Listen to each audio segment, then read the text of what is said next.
आज पढ़ेंगे cry do chat syndrome. क्या हो जाता है? क्राई डू चैट सिंड्रोम क्या होता है? इस सिंड्रोम की खोज 1963 में ली जी यून ने किया था। कहा जाता है कि क्राई डू चैट सिंड्रोम की खोज ली जी यून नामक वैज्ञानिक ने 1963 में किया था।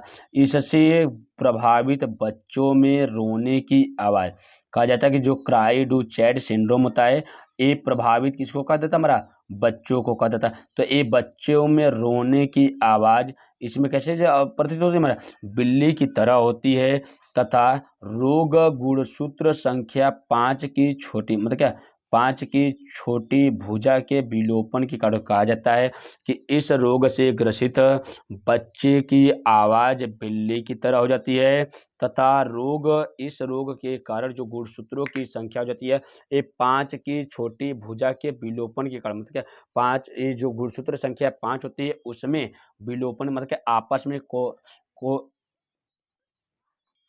आपस में कोलैप्स के कारण होता है, जिसके शिशु मानसिक रूप से क्या विमंदित हो जाता है। इसे दैहिक गुणसूत्र की एक न्यून सूत्रता कहा जाता है, परंतु गुणसूत्रों की संख्या 46 ही रहती है। मतलब क्या, इसमें कहा जाता है, एक कहा जाता है कि एक दूसरे के ऊपर कोलैप्स हो जाने के कारण इसमें बच्चा जो नया बनता है बेबी, उसके रोने की आवाज़ बदल जाती है, ऐसा प्रतीत होता है जैसे बिल्ली के रोने की आवाज़ आ रही है। अब कहा जाता है इसमें गुणसूत्र संख्या 5 आपस में कोलैप्स कर जाते हैं। कोलैप्स करने के कारण क्या जाता है हमारा,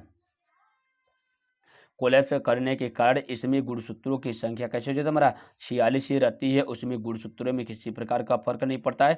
इस रूप से क्या जाता है हमारा, मानसिक रूप से कैसा हो जाता है हमारा, इस प्रकार से ग्रसित व्यक्ति क्या जाता है हमारा, जो शिशु होता है बहुत ही मंद बुद्धि का हो जाता है या विमंदित हो जाता है, जिसको कहा जाता है कि मेंटल कहा जाता है। मेंटल अगर जन्म लेता है तो उसी को कहा जा रहा है कि ना कि जन्म के बाद अगर किसी भी वाय वाह कारण के कारण अगर कोई बच्चा मेंटल होता है तो उसको इसमें नहीं लिया जाता है। तो इस प्रकार से आज हम लोग को पढ़े क्या, क्राई डू चैट सिंड्रोम